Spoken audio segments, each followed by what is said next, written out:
Თენებული წყალმომარაგების კომპანია კომერციული ობიექტების იურიდიული პირების შემოწმებას იწყებს. მიზანია უკანონო მიერთებების გამოვლენა და იმ ობიექტების გამორთვა სისტემიდან, რომლებიც სასმელ წყალს მრიცხველის გარეშე მოიხმარენ.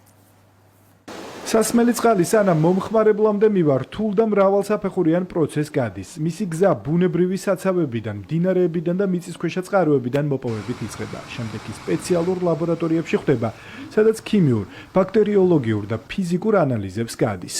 ნედლი წყლის მოპოვება ხდება როგორც ზედაპირული, ასევე მიწისქვეშა წყალაღებებით. ნედლი წყალი კონტროლდება კომპანიის მიერ აკრედიტებულ ლაბორატორიაში, სადაც ხდება მისი ქიმიური, ბაქტერიოლოგიური და ფიზიკური ანალიზის შედგენა. მომდევნო ეტაპი გაწმენდის პროცესია, რაც წყლის მრავალფენიან ფილტრებში გატარებას და საჭიროების შემთხვევაში დამატებით ტექნოლოგიურ დამუშავებას ითვალისწინებს. უკვე დამუშავებული წყალი რეზერვუარებში იკლორება, რაც მის დეზინფექციას უზრუნველყოფს.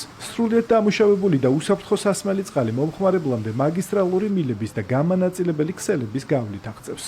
საკმაოდ სუფთა წყალი მოდის ბაკურიანში, დიდი ხანია აქვს ცხოვრობ. ზედა სართულებზეც მშვენივრად მოდის წყალი და რაც მთავარია, ამკანის წყალს მივირთმევთ ჩვეულებრივად. მუდმივად მოგვეწოდება წყალი გრაფიკის გარეშე.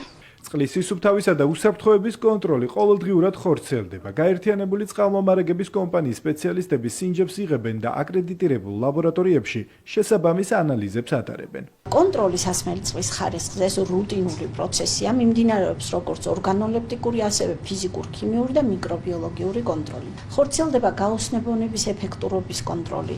ყოველსაათობრივად, ყოველდღიურად ხორციელდება მიკრობიოლოგიური ანალიზების აღება და კვლევა. გაერთიანებული წყალმომარაგების კომპანიის ფუნქციებში მომხმარებლის უფლებების დაცვაც შედის, რასაც გარკვეულ შემთხვევებში კერძო ობიექტები არღვევენ. არის შემთხვევები, როცა წყალს უნებართვოდ მოიხმარენ, ხარჯი კი კეთილსინდისიერ მოქალაქეებს ეკისრებათ.